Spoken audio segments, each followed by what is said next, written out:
Diamond Tiara vs. the Claw Machine, written by Bootsy Slickmane. Can we go home now? Almost, honey, Filthy Rich replied. I just need to pick up a few more things. Diamond soon groaned, looking around at the different stores littering the area. Well, I'm already done, so can I go home? Her father gave a chuckle.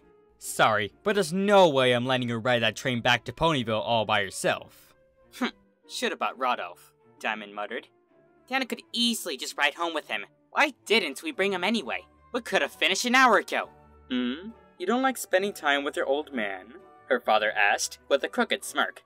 Not trotting around in some stupid, boring mall. Her father sighed, trotting away towards the storefront. He stopped, however, and turned to look back. You coming in with me?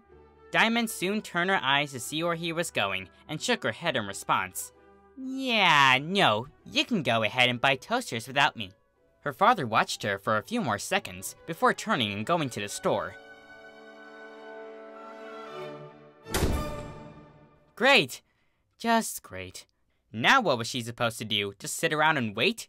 She'd already hit every store she cared about, so what else is there to do? She was about to head to a bench when a familiar set of colors caught her eye. She did a sudden pause, tilting her head a little as she gazed at the object, then trotting over to get a closer look. She hopped up, putting her hooves against the little window and looking at the pile of plush animals inside. There, nestled between an orange bear and a purple rabbit, was a Power Ponies plushie. It wasn't just any Power Pony, though. It was Diamond Tiara's favorite, the masked Matterhorn. Heck, it even had accessories. Needless to say, she wanted it. And when Diamond Tiara wants, Diamond Tiara gets. She soon dropped back to the floor to get a better look at that big, blue windowed box that contained her precious prize. There were 4 metal walls, each containing a window, and unfortunately it only had one door she could find. Sadly, the door didn't seem to lead anywhere when she pushed it open. By closer inspection, it indicated one of the windows had hinges, but it also became apparent that it was tightly locked shut. Diamond Tiara soon put a hoof on her chin, as her gaze fell upon the little ledge sticking out from one side of the container. Stuck into the ledge was a short, black stick, with a little red button on it. She soon reached over, tentatively poking her hoof against the stick. It wiggled, but nothing else happened.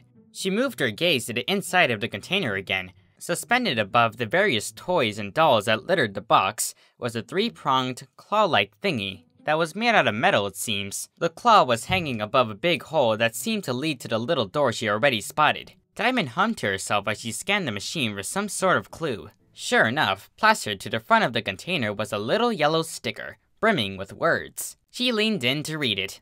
1. Insert coins to play. 2. Move the stick to move the claws over the prize. 3. Press the red button to lower claws and get prize. It seemed simple enough, so Diamond dug a silver bit from her bags and slid it into the little coin slot.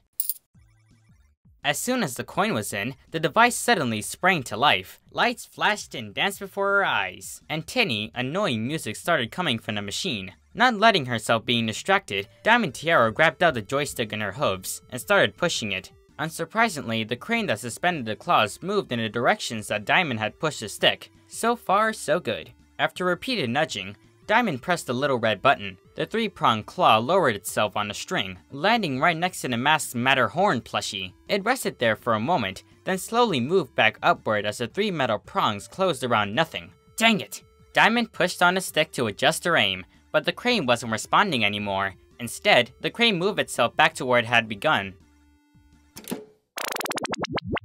After that, the music and lights were dead. Diamond soon put a hoof to her chin again, contemplating how the machine worked. After another glance at the instructions, she pulled out another silver bit and slipped it in.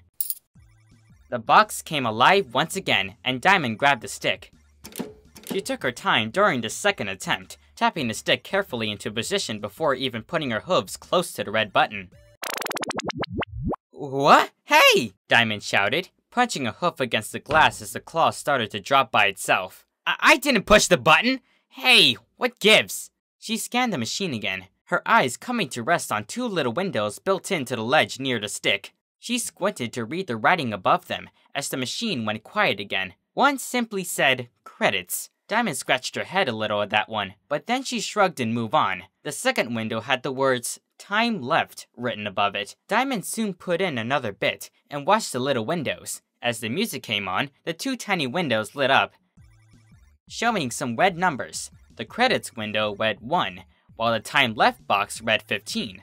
Diamond experimentally popped another coin in, and the first box changed to a 2. The second box remained the same. Keeping an eye on the numbers, she pushed the stick around a little. The second box began counting down to 14, then 13, then 12.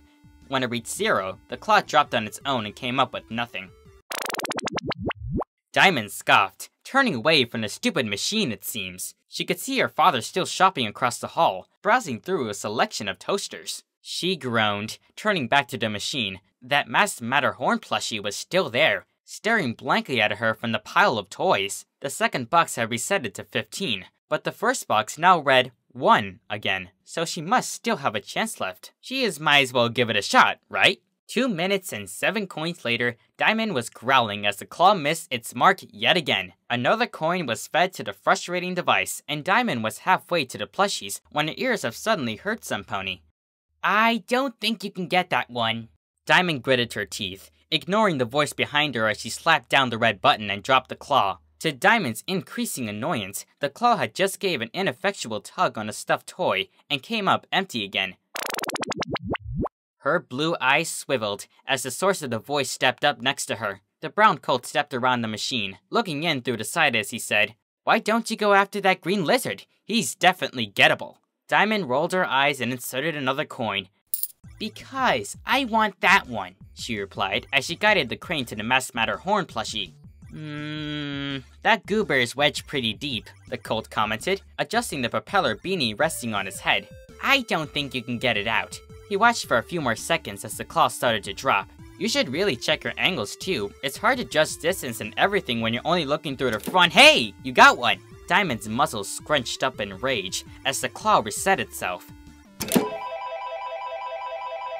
Victory music blared from the machine as an orange bear fell into the prize chute. She glared at the claw, muscles tensing and nostrils flaring as her left eyelid started to twitch. She huffed once, then popped in another silver bit.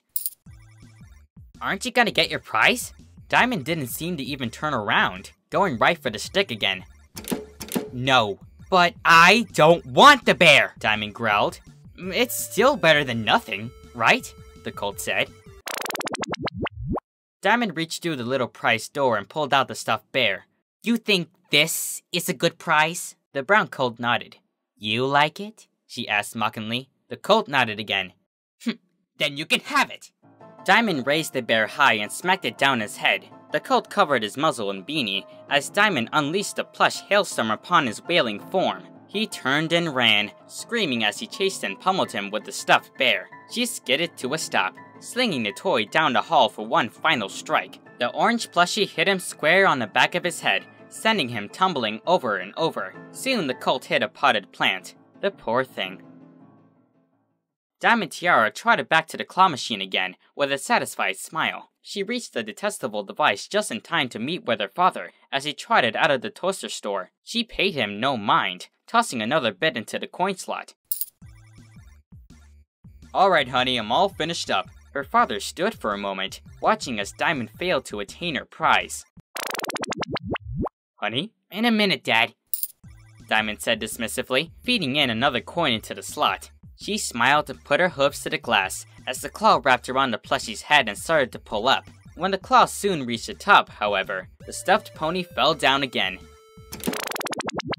"Oh, come on!" Diamond seethed for a second before feeding the mechanical beast another bit. "If you really want one of those, we could just buy one." "But I want that one," she grumbled. "Diamond, honey, it's only a toy. Do you want me to make a scene?" Diamond waited for a few seconds, but her father didn't reply. "Then let me concentrate." She soon concentrated again on her prize. She took deep breaths to steady herself. There it was, that masked Matterhorn doll, staring back at Diamond with her removable goggles and brushable mane. It was so close, and yet so far. Diamond had wanted to go straight home only a few minutes ago, but she couldn't do that now. She had come way too far to trot away from this. Diamond put her hooves to the stick. She pushed and nudged sideways, moving the crate until it hovered above the toy's head. She pushed it forward, hopping around the box to line up the claw from the side of the machine. Her father raised an eyebrow as she leaned over and poked the stick a few times. Finally satisfied, she shifted back to the front just in time for the countdown to end and the claw to fall. She watched as the contraption ascended, breath held and eyes unblinking, but her ears fell flat as the claw hit the doll's head and tilted sideways, falling down among the rainbow of assorted stuffed animals. She was about to scream in frustration when the masked Matterhorn began to shift as the claw ascended. Seemingly by magic, the toy was floating just below the claw as it reached the top and started moving towards the chute. Diamond squinted, and a wide smile spread across her face as she noticed that one of the claw's talons managed to hook itself towards what she wanted. The claw was almost to the prize chute when the jostling of the crane dislodged the string, releasing the plushie. Diamond soon gave a gasp as the doll bounced against the edge of the opening, hitting the glass, and finally fell into the chute. Her father's ears flattened against his head as he was assaulted by both the victory music of the claw machine and by Diamond Tiara's joyous squealing as she retrieved her prize and held it to her chest. She couldn't help but smile as she embraced the plush pony. "Ready to go, honey?" "Yes, Daddy." Diamond was positively beaming as she put the plushie on her back, nestling it between her saddlebags before trotting off to the train station. "Let's go home." The end.